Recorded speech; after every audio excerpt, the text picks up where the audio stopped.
So the 2013 charts of Google's most popular searches in Australia are just in, with the top Google search at #1 being "What is twerking?", shortly followed by "Who is God?". Now, on saying this, I don't think you have to be a genius to figure out which of the two questions is more important to be asking Google. I mean, one could potentially explain the reality of our existence, while the other would potentially leave us scarred for the remainder of our existence. And look, I know there's a lot of skepticism surrounding this issue, and quite frankly, I don't blame you. I mean, the meaning of God has been thrown around so often we forgot what it means. From some Zeus-like man in the sky with a big beard, to Thor, to a half-animal, half-human creature, to Kanye West shamelessly producing a track titled "I Am God" on his album Yeezus, to Eminem then self-proclaiming himself as the rap god, a new brand of clothing titled "I Am God", and who could forget Justin Bieber and his Believers. You affectionately refer to your fans as beaners. No, believers. And now I understand that most of this may be exaggerated, and many of these examples are mere semantics and plays on words that are probably being taken out of context, as let's face it, nobody actually believes in Bieber, and I highly doubt that Kanye West considers himself a god. When someone comes up and says something like, "I am a god," everybody says, "Who does he think he is?" I just told you who I thought I was, a god. And now Kanye West smashes his head into a street sign really, really hard. Oh! Kanye. Oh, Kanye. Kanye, you okay? Sounds like Kay's got a new hit. A god. That's who I think I am. Kanye, you okay? So with all these misconstrued definitions of God, the least I could do is help clear the water and help us finally find out who is God. Well, to begin, let's start with the things that we all agree on. First and foremost, we're here. We just began and we exist. And like all things that begin to exist, they require a cause. Things don't just come out of nothing, and although at times we sometimes wish they would, they don't. If I told you that this glass sprang into existence, this glass made itself, you said Muhammad Ali's crazy. So in saying that, knowing the cause of us is crucial to understanding who God is. Although we are able to explain that we did have a beginning, as many leading cosmologists have affirmed, we are still left unanswered as to what was the cause of our beginning. And before you lash out saying, "Oh, but we can't see what happened before we began," or "you can't prove there was a creator," we say quite openly, neither can you disprove a creator. And by observing the reality of our world and our existence, its order, its structure, and the systems, I see no reason not to believe in a creator. But then one may ask, where did this creator come from? What was the cause of him? And it will go on forever and ever, which would most probably lead to us never have ever been created. So for God to exist, he must exist without a beginning, therefore not requiring a cause, making him eternal. He should also be transcendent from his creation and not bound by any of the realms he had created, whether it is time, space, or matter. For instance, when Steve Jobs makes an iPhone, he doesn't become the iPhone, he is separate. And of course, we could also argue that he is one. This makes the most sense, and it would also avoid any potential conflict between two disputing all-powerful gods with conflicting interests. But we still don't know which God is he.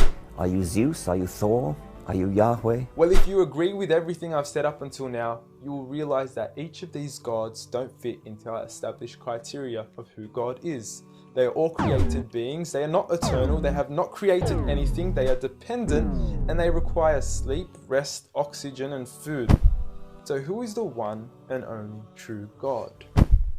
I present to you a God who is one and only, eternal, exists without a beginning, who was uncreated, requiring no cause for himself, yet being the absolute cause and creator of everything else. Allah.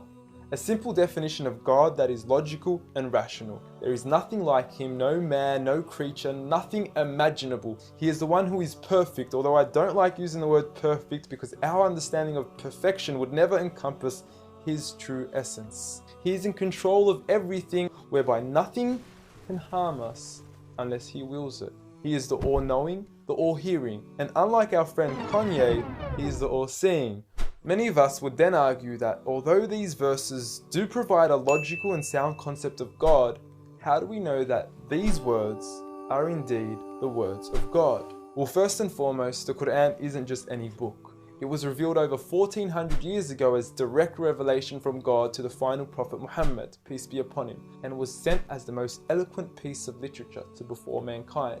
Revealed at a time where poetry was rife and to a population housing the best of poets, only to leave them speechless and at a loss for words. Now what is important to note is that the Quran doesn't fit in any of the known classes of poetry nor prose. Rather, it is a fusion of both that even to this day shake the hearts of Muslims and non-Muslims alike.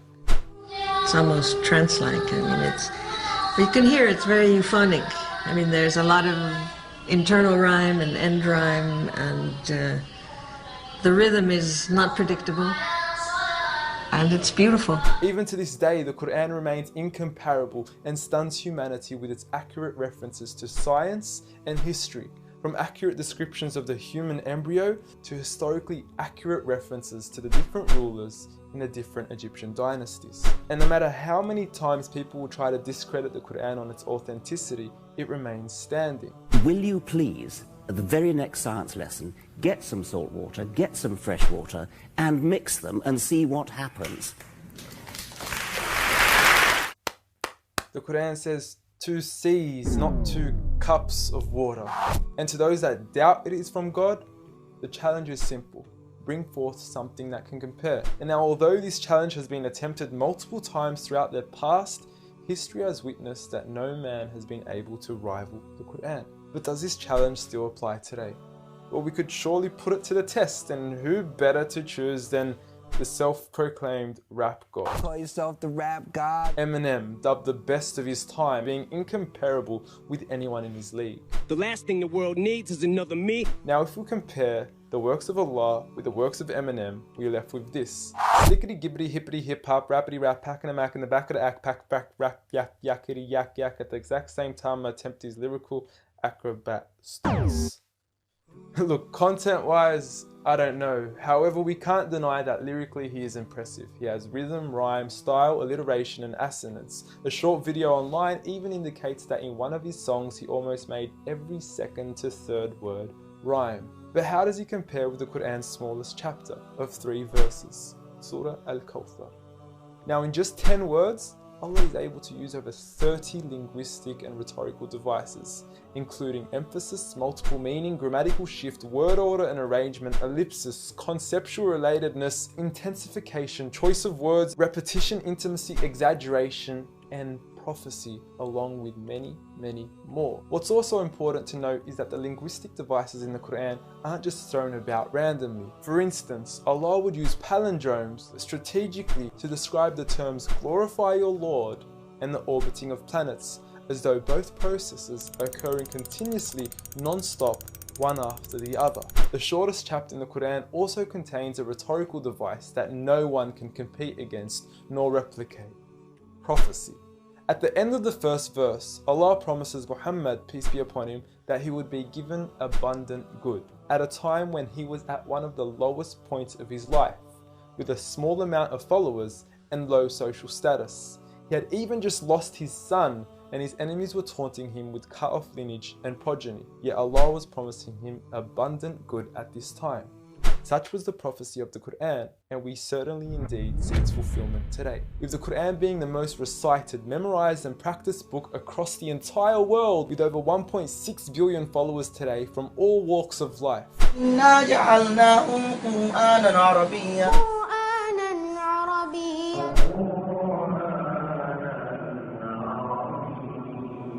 Now, I know many of you are probably thinking, okay, cool story bro, but what's the purpose of the Quran? Well, the importance is that it gives meaning to life, from our overall purpose of existence to why we're here and what happens once we die. God teaches us that each and every single one of us is being tested.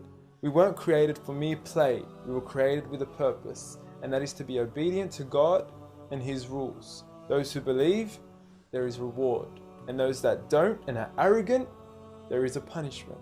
And look, I apologize for trying to squeeze all this into one small video, but I've given you everything you need to know who God is and why we are here.